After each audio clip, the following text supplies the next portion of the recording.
Après la scène de slow dancing où nous avons pu entendre des petites bribes du discours entre Justin Baldoni et Blake Lively, ce sont des preuves qui ont été balancées par le camp Baldoni, voici carrément des nouveaux rushs sortis hier où on ne se concentre pas sur le son, non, mais bel et bien sur l'image. En effet, de nouvelles images circulent sur le tournage de It Ends With Us, pendant qu'ils étaient en production, où l'on voit Blake Lively et Justin Baldoni s'embrasser sur le plateau.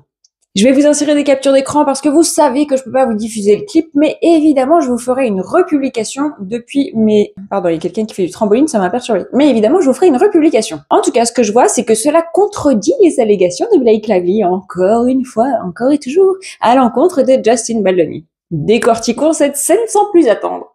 Voici donc le montage. Regardez bien, plissez les yeux, mais pas trop, juste assez pour bien voir Blake mordre la lèvre de Justin, et oui! Enfin, Lily mordre la lèvre de Ryle. Je m'y perds dans les personnages à force.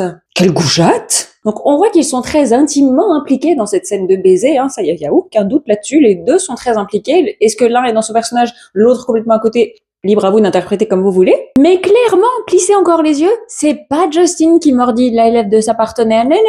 C'est bien l'inverse. C'est encore une leçon tirée de ma grand-mère. Je sais, vous allez tout connaître des secrets de ma grand-mère, mais quand quelqu'un vous accuse de quelque chose, c'est que bien souvent, il en est lui-même coupable directement.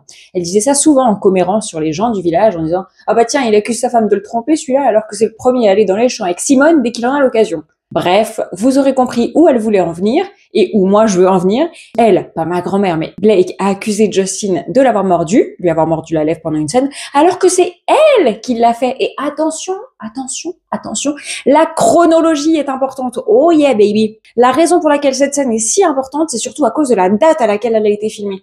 Elle a été filmée en janvier 2024, après la réunion qu'elle a eue avec Sony, Ryan Reynolds, Baldoni et les producteurs et la terre entière et le camp Wayfarer, machin, tout ce que vous voulez, pour parler de ses griefs contre Justin, Jamie et Wayfarer dans son entièreté. Encore une fois, pourquoi est-ce que j'insiste? C'est parce que ces allégations de harcèlement ont été formulées au cours de la première phase de tournage. La première phase, je vous rappelle que ça s'est déroulé avant janvier 2024. Le harcèlement présumé est donc ce qu'elle prétend, qui s'est produit en tout cas avant janvier 2024.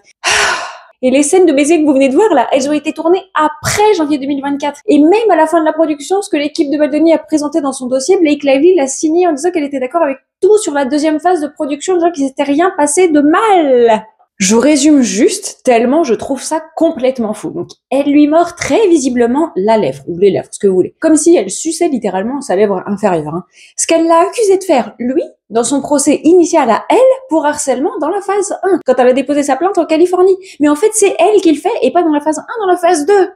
Tu vois un peu jusqu'où c'est tordu? Et la raison pour laquelle c'est une séquence clé, c'est parce qu'on la voit en train de faire exactement ce qu'elle lui reproche dans cette plainte. Et on sait qu'elle a signé, comme je vous le disais, en disant tout était ok dans la phase 2, tout s'est bien passé. Bah oui, madame, jamais avec les dents. Là, clairement, les dents, tu les as. Elle rêve le parquet autant que ton nez s'allonge, Pinocchio. Mais quelle perversion de lui faire ce qu'elle lui a reproché 6 mois plus tôt. Je saute sur ma chaise tellement je suis, énervée, sous le choc, et j'ai envie de lui fiche des gifles. Bref, si jamais vous aviez encore besoin de preuves, on voit bien qu'encore une fois, c'est la 357e preuve que Miss Plantation, c'est elle qui fixe les règles, mais qu'en aucun cas, elle n'a besoin de les suivre, elle. Oh! Si elle était gênée par cette soi-disant façon dont il l'embrassait lors de la phase 1, alors pourquoi est-ce que c'est la façon dont elle l'embrasse dans la phase 2 et elle juge que c'est acceptable pour elle de le faire? Œil pour œil, dent pour dent, vengeance? Non, parce qu'on sait que dans la phase 1, il n'y a pas eu ces baisers, on l'a vu dans la plainte. D'autant plus qu'on a vu d'autres images d'elle, montrant qu'elle l'attrapait directement et elle l'attirait vers elle. C'est son langage corporel à elle. On voit qu'elle poussait son corps vers celui de Justin Timberlake. On voit qu'elle poussait son corps vers le corps de Justin Baldoni. On le voit dans la scène de slow dancing, si jamais vous vous en souvenez pas, il y a des experts en body language qui ont fait des analyses.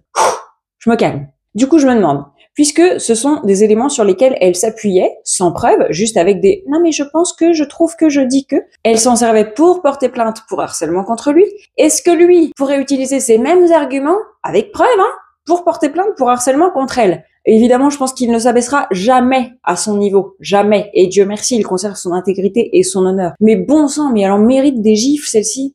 Pour conclure, qu'est-ce qu'on attend aujourd'hui? Qu'est-ce qu'il nous reste à voir? Eh bien, le juge doit encore donner sa réponse quant à l'ordonnance de protection plus stricte, parce qu'on sait que Blake Lively veut essentiellement protéger ses SMS et ceux de Taylor Swift. Et évidemment, il reste au juge à avancer le procès, car clairement, en milieu de semaine dernière, la première action de l'ancien agent de la CIA, c'est de crier aux médias que Justin est coupable d'être Trop positif, trop gentil et trop souriant. Je caricature, je sais, mais c'est limite ça, hein. Mais en bon boomerang qui leur revient en pleine face, à lui péter les chicots, cette petite vidéo qui a fuité est en train d'arroser le camp Lively Reynolds. Car encore une fois, c'est une preuve qui va à l'encontre des allégations de Pinocchio elle-même.